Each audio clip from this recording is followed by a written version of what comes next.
Le Hub de l'emploi, une émission que vous attendez tous, et cette fois-ci, restez avec nous car nous allons parler des coulisses de l'emploi chez Qualita avec Reuven Adam et Tatiana Zilberman. C'est parti. Comment travailler en Israël ou trouver une formation, des aides et des conseils? C'est au Hub de l'emploi. Alors, des aides, des conseils, une formation, mais nous, ce qui nous intéresse aujourd'hui, c'est qu'est-ce qu'il se cache derrière votre job au quotidien.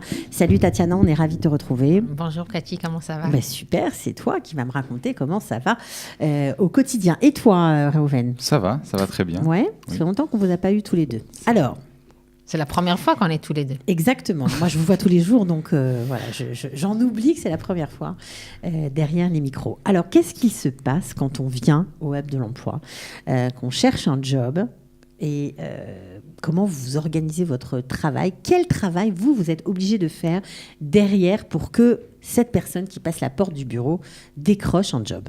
Alors, vas-y, Tatiana. Il est poli, c'est beau. Donc, la personne, déjà, elle va voir une offre sur notre site. Elle va postuler.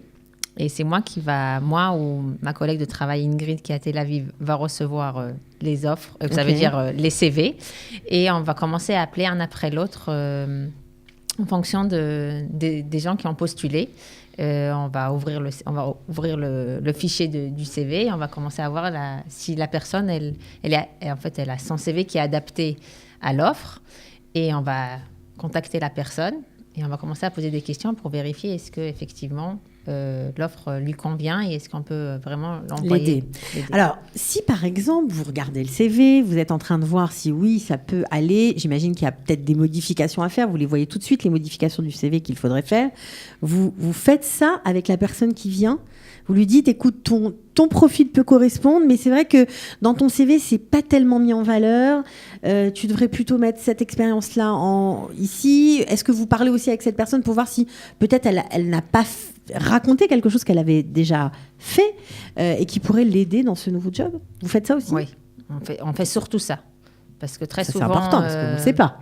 Très souvent, les gens, ils ont écrit certaines choses dans leur CV et ils pensaient que ce n'était pas aussi important de noter autre chose dans leur CV. Donc oui, quand on leur parle, on parle de beaucoup de choses et entre autres, on va essayer à adapter au maximum le CV à l'offre. Ok.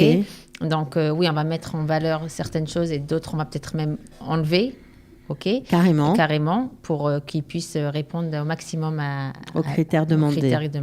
Est-ce que, Tatiana, puisque vous faites ce travail-là, si jamais vous voyez qu'en fait, ça pourrait correspondre, mais que vous avez une offre bien plus adaptée à ce profil que vous venez de recevoir, est-ce que vous allez la brancher sur l'autre offre? Bah oui, ça c'est certain. Ça veut dire automatiquement, comme je suis... j'ai beaucoup d'offres différentes et puis j'ai une connaissance avec différents postes. Alors oui, je vais proposer, je vais lui dire attendez, peut-être postuler pour autre chose. Regardez, j'ai une autre offre qui est peut-être même plus intéressante où vous aurez plus de chances à être reçu. Oui, bien sûr, ça c'est tout le temps. Alors, toi, Reuven, on sait que tu sources, on va dire, les entreprises. Tu vas à la pêche des grandes sociétés, des petites sociétés pour essayer de ramener le maximum d'offres d'emploi au sein du Hub de l'emploi de Qualita. Qui peuvent convenir aux Olim. Bien sûr, qui peuvent convenir aux Olim parce que tu connais bien les Olim maintenant. Oui. J'imagine. Maintenant, après 2 ans, je les connais mieux. Et c'est important, oui, parce que parfois on me dit il y a telle offre dans telle société, peut-être que c'est intéressant. Il faut que ça soit intéressant pour les Olim, pas que intéressant pour la publicité ou encore une offre comme ça. Il faut que ça convienne. Et si je reviens à ce que Tatiana a dit, il y a une chose qu'il faut redire et redire, c'est que les Olim, pas tous ont compris encore que quand ils envoient leur CV sur notre site, le CV arrive d'abord chez nous, il n'arrive pas directement à la société. Et c'est pour ça que... Ça, c'est important. C'est important parce que les Olim, parfois, ils croient que on met de la publicité et quand ils postulent, ça arrive à la société. Et c'est important pour plusieurs points de vue. Premier point de vue, c'est ce que Tatiana a dit, les Rakazot ici, ils font un travail de recrutement, ils analysent le CV, et en tous les cas, ils rappellent tous les candidats, ils font un entretien d'embauche. et il voit si ça convient ou pas. Alors parfois on a la même personne qui a envoyé 16 CV différents parce que justement elle croyait que ça allait arriver dans une entreprise et tout arrive chez nous. Ah, c'est ça, rigolo. Vous êtes déjà arrivé, Tatiana, d'avoir 16 CV de la même personne plusieurs fois. pour différents jobs. Ah oui. C'est marrant ça. Ah, qu'est-ce que vous faites dans ce cas-là? Ah ben là, Tatiana, elle leur explique, elle essaye de voir qu'est-ce que la personne veut. Apparemment, c'est quelqu'un qui a besoin d'une orientation professionnelle qui n'a pas vraiment décidé. Voilà, on comprend, quand on voit ça, normalement, on a compris que la personne, elle est un petit peu perdue et qu'elle ne sait pas vraiment vers où s'orienter et qu'elle a beaucoup d'expérience par avant, donc elle pourrait répondre à plusieurs offres qui pourraient peut-être, parfois, ça colle, ça veut dire il y a une ressemblance entre les offres et parfois, pas du tout. Oui, mais quand on a besoin, moi je me mets à la place d'un Olé Khadash, on a besoin de travailler, on a de l'expérience, on a un profil multicarte, on va dire, on est tenté d'envoyer 10 CV pour 10 jobs différents. C'est vrai. Mais c'est très bien, c'est parfait. bien ou pas? C'est ce qu'on fait, mais quand on envoie à 10 sociétés différentes, mais c'est stupide si on dit à la personne, mais c'est la même société qui a besoin de 10 postes, jamais elle enverra à 10 postes différents dans la même société. Ça, c'est tirer une balle dans le pied. Voilà. De faire ça, c'est pas très malin. Ça, c'est une chose. Aussi, il faut savoir que s'ils le font chez nous, ça se trouve, ils postulent pareil dans les différents sites qui existent sur le marché. Et là, ça peut allumer une petite lumière rouge pour le recruteur en disant cette personne elle sait pas exactement qu'est-ce qu'elle recherche et peut-être c'est perdre du temps à l'appeler Bichlal et de voir donc mieux vaut venir avec vous Tatiana faire un point pour l'orientation pour décider c'est quoi votre voie professionnelle que vous aimeriez faire en Israël parce que sinon c'est beaucoup de perte de temps et parfois même contre-productif. Voilà. Ouais, j'imagine. Voilà. Une autre chose qu'on peut aussi conseiller aux LIM, vu que c'est nous qui reçoit les CV, c'est qu'ils envoient leur CV en format Word et pas en PDF. Ah, ça, c'est important. C'est important parce que ils ont peur, quand les on reçoit... Français, qu'on rentre dans le Word et qu'on change tout. C'est pour ça qu'ils envoient en PDF. Mais c'est ça le but. Et on veut changer. On veut leur changer le CV. Parce que le CV ça, tel qu'il envoie... Oui, le CV tel qu'il envoie... pas toujours et ne pas toujours est adapté à l'offre et ce qu'elle doit faire Tatiana ou Ingrid à Tel Aviv, ils vont demander aux candidats après qu'on a bien compris que tu convenais à l'offre au poste, on va te demander de nous renvoyer ton CV en Word pour qu'on puisse le modifier. On le modifie par-ci, par-là pour avoir plus de chance dans les entreprises. Et alors, moi, je dis aux candidats, envoyez directement en Word, ça sera beaucoup plus facile, vous gagnerez du temps. Et comme ça, ils peuvent envoyer le CV directement après qu'ils ont fait l'entretien téléphonique. Alors, est-ce qu'il y a des candidats qui sont venus vous voir alors ça, c'est une question plutôt pour Tatiana, parce que vous, c'est plutôt les entreprises, et qui ont dit, qui ont écouté ce que vous avez dit, parce que parfois les Français n'écoutent pas. Ça, vous le savez. Ah bah justement, on va donner quelques exemples même. C'est pour ça qu'on est là. Donc les Français qui n'écoutent pas, eh bien finalement à la finale ils ne suivent pas les conseils, donc ça marche pas forcément. Mais est-ce que ceux qui écoutent, ça marche ? Bon. Alors déjà, oui, c'est important de dire que je rencontre les candidats. Je les rencontre à Tel Aviv. C'est vrai qu'à Jérusalem, Tatiana s'occupe de tout, des CV, de l'orientation, de tout ce qui est placement en entreprise, etc. À Tel Aviv, j'y vais régulièrement toutes les semaines pour rencontrer les Olim du centre du pays. Et je peux vous dire que voilà, on a plusieurs histoires. Je pense que si on commence à étaler, ça va prendre 1 heure d'émission. Mais en gros, on a des histoires où le candidat, simplement après qu'on a convenu avec lui que c'était OK, qu'on lui a tout expliqué, on lui donne même à peu près le prix que le recruteur, que la société veut payer pour pas qu'il vienne avec un trop haut ou trop bas, pour pas qu'il perde l'argent. Par exemple, si ils veulent payer 10 000, il va demander 6 000. Parce que c'est vrai que c'est une question qui revient souvent. Hein. Voilà. Les Français sont peut-être pas forcément habitués, mais on demande combien tu veux gagner. Combien tu veux gagner. Il faut répondre. Et il faut répondre. Et comme nous, on est au courant combien la société va payer. Si le Olé demande moins, il va être payé moins, il va perdre l'argent. S'il demande plus, il va perdre le poste. Alors nous, vraiment, on fait tout le travail de l'orienter, lui donner tous les détails. Mais ça arrive, et c'est arrivé il n'y a pas longtemps, avec un candidat que Tatiana a eu. Alors je me permets de raconter, c'est que... pas de nom, pas du tout, ni nom de société, ni nom de candidat, mais c'est pour dire aux autres Olim que quand nous, ici à Kalita, on vous dit demandez telle somme, c'est pas qu'on le devine ou on a pris ça dans le tableau des salaires, mais c'est qu'on sait exactement combien la société est prêt à payer. C'était un candidat qui était pour une agence d'assurance, je pense, et le poste était payé dans les 7 000 shekels. Et c'est ce qu'elle lui a dit, voilà, c'est 7 000 shekels. Est-ce que ça te convient ? Est-ce que les horaires te conviennent ? Tout lui convenait. On a envoyé son CV. son CV est arrivé. Il a fait une bonne impression au point de vue du CV. Ils l'ont contacté pour l'appeler, lui faire un petit entretien téléphonique avant l'entretien face à face. Et quand ils lui ont demandé combien tu veux... Au téléphone ? Ils lui ont demandé déjà au téléphone. Ils veulent savoir si c'est clair, ils ne vont pas perdre du temps avec lui. Il faut vraiment se mettre dans la tête, cher Olim Hadashim, on va dire ça comme ça, nouveaux immigrants, qu'il y a un pré-entretien au téléphone. Ouais. Ça a l'air anodin comme ça. Hein. Quelques questions sous un ton un peu cool, détendu. Mais c'est une sélection. Mais c'est une sélection. Donc carrément. si vous répondez à côté, au revoir. Votre CV retourne sous la pile et vous n'aurez pas le job. C'est dingue. Ouais. Mais dans ce cas, quand les candidats passent par nous, alors ils sont prêts parce qu'ils savent combien, qu'est-ce qu'on va leur poser et tout ça. Et dans ce cas-là, alors il y a eu elle lui a dit tu demandes dans les 7000 et lui il a dû se dire qu'est-ce qu'elle connaît, elle me dit comme ça. C'est ça, il sait pas qu'en fait. Moi je vais demander plus. Mais il a demandé 12 000. Il a demandé 12 000 et j'ai reçu un mail de la société, de la directrice qui me dit mais quel rapport ? Qu'est-ce que vous lui avez dit ? Ouais, pourquoi vous l'avez envoyé chez nous ? Parce qu'ils savent, les sociétés, qu'on fait une présélection.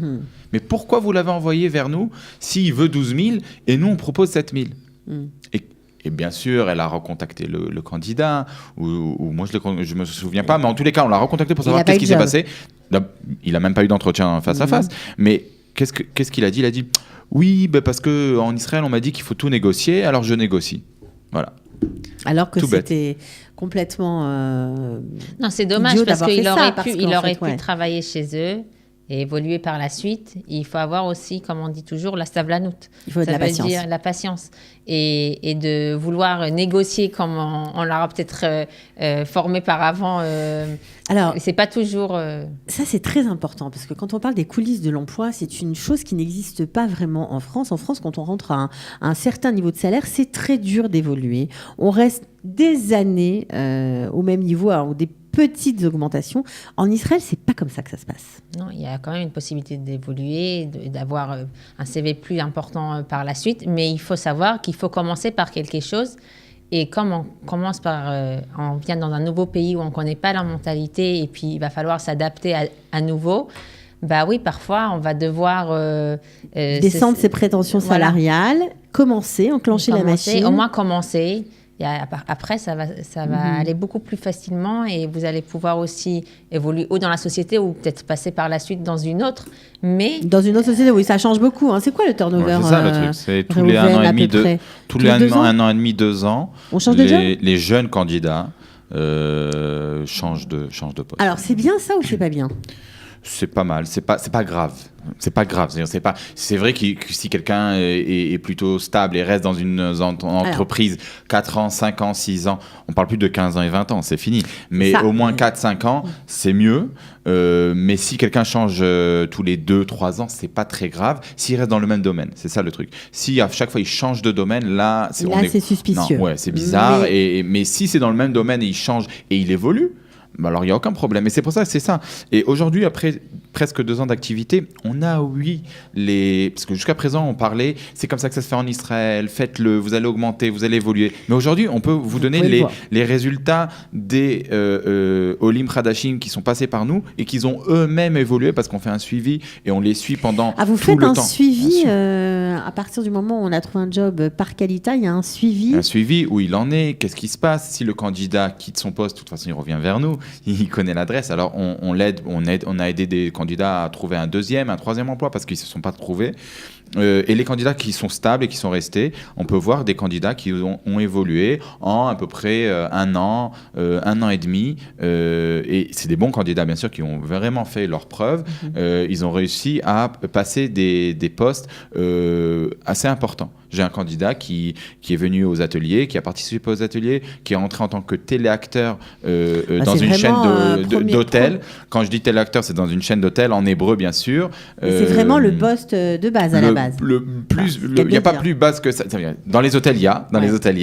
Le nettoyage, etc. Mais c'est vraiment bureautique, basique. Et cette personne a commencé à un salaire de base de 6 000 shekels. Il faisait les appels téléphoniques. Les appels, c'est les gens qui veulent les réservations. Et au bout de même pas 6 mois, à peu près 6 mois, ils lui ont demandé de gérer une équipe de 12 personnes. Quand lui, au début, mais ils ont vu ses qualités. C'est sûr qu'en France, Alors, il gérer avait une équipe de 12 personnes, il est en mieux France. payé, j'imagine. Bah oui, c'est ça. Il m'a appelé, il m'a demandé, Reuven, qu'est-ce que je fais pour le salaire? Je leur demande combien? Le double? 3 fois? Comment je fais pour... voilà, il m'a appelé pour ça. C'est comme ça que j'ai été au courant. Il m'a dit comment je fais pour le salaire. Et ils lui ont dit, voilà, on a 2 équipes à gérer. On veut que tu fasses 2 semaines là, 2 semaines là, et tu décides l'équipe que tu veux gérer toi-même. Extra. Et on parle de la chaîne fatale, je peux dire, parce que c'est une génial. belle histoire. On est content pour lui. Et Ouais, c'est une belle histoire. c'est un candidat qui habite à Donc Ashkelon, vous l'avez qui bien travaille à conseillé Tel au niveau Aviv. du salaire? Oui, il est très content. Ouais, ça y est, quoi? Il a doublé? Il a à peu près doublé, oui. Mais c'est pas la fin. Je pense qu'il ira assez mois, loin. Il ira assez loin parce que c'est la plus grande chaîne en Israël d'hôtellerie. C'est quelqu'un qui a l'expérience dans le domaine, pas d'hôtellerie, mais il a géré des équipes, il est commercial et voilà, Alors, il aurait pu faire le olé qui se dit ah non, mais c'est pas mon style, c'est pas mon poste, c'est pas le salaire, c'est pas. Peut-être qu'il aurait trouvé autre chose, je ne sais pas, mais en gros, on connaît ce type de gens. Ils restent dans leur monde. En résumé, les coulisses de l'emploi, il faut écouter vos conseils. En gros, c'est ça, parce que parfois on croit tout savoir, mais non, on est obligé de s'adapter. Nouveau pays, nouvelle mentalité, nouvelle façon de faire. En plus, c'est pas que nous on sait tout, c'est que nous on a assez d'expérience dans le monde de l'emploi et du recrutement en Israël, ainsi que Tatiana que moi. On a travaillé dans les sociétés de recrutement israéliennes, avec des candidats israéliens, avec des sociétés israéliennes. On a fait ça pendant des années. On connaît, et nous, on essaye d'amener de notre expérience, de notre savoir-faire aux candidats qui viennent nous voir, qui postulent par nous. Alors, pour résumer, on demande aux candidats d'abord de savoir que le CV arrive chez nous et nous on les rappelle, l'équipe du recrutement les rappelle quelques jours après. Les conseils qu'on donne, c'est des conseils pour leur augmenter leurs chances, pour mieux les orienter, pour faciliter, ouvrir les portes dans les sociétés, prendre ça au sérieux. Et si il y a des choses à faire, comme venir aux ateliers par exemple, venez, vous conseillez, n'hésitez pas. De toute façon, vous savez très bien en fonction de la personne, du profil, vous leur dites la marche à suivre, j'imagine. Oui, non, bien sûr. Et on n'a pas honte aussi de parfois dire aux candidats, cette offre n'est pas pour toi, ça convient pas, on le met au courant. Il y en aura d'autres. On le fait pas croire. Il y a combien d'offres d'emploi nouvelles chaque mois? Par mois, il y en a, je sais pas, une vingtaine, une trentaine. Ouais, c'est beaucoup. Donc il y a du turnover, il y en a pour tous les goûts, tout type de profil, j'imagine. Tout type de profil. Là, actuellement, il y a énormément de nouvelles offres, donc c'est vraiment intéressant pour tout le monde. Ouais. Dans quel domaine? Un peu tout? Dans tout, vraiment. C'est vraiment dans tous les domaines. Ouais. Informatique, bureautique, de tout, de la vente, même de tourisme. Il y a tout, vraiment de tout. Donc ça vaut vraiment le coup. Le coup de la banque aussi, les assurances. Oui. D'accord, donc ça vaut le coup de jeter un petit coup d'œil. Alors juste avant de finir, parce que tout ça c'est bien beau, les conseils, etc. Est-ce que ça marche concrètement? Vous en êtes où au niveau des recrutements? Combien de personnes ont trouvé du travail grâce à vous? On est dans les 250 placements. C'est génial. Donc, ça veut dire que 250 familles aujourd'hui ont un membre ou 2 membres de leur famille qui bossent grâce au travail que vous avez. C'est vrai que ça arrive qu'on place le mari et la femme. La femme, oui. Ça existe aussi. Bon, en tout cas, continuez bien. On va précieusement écouter vos conseils. Merci beaucoup, Reuven Adam et Tatiana Zilberman, d'être venus. À bientôt. Merci, Cathy. Merci. Comment travailler en Israël? Où trouver une formation, des aides et des conseils? C'est au Hub de l'emploi.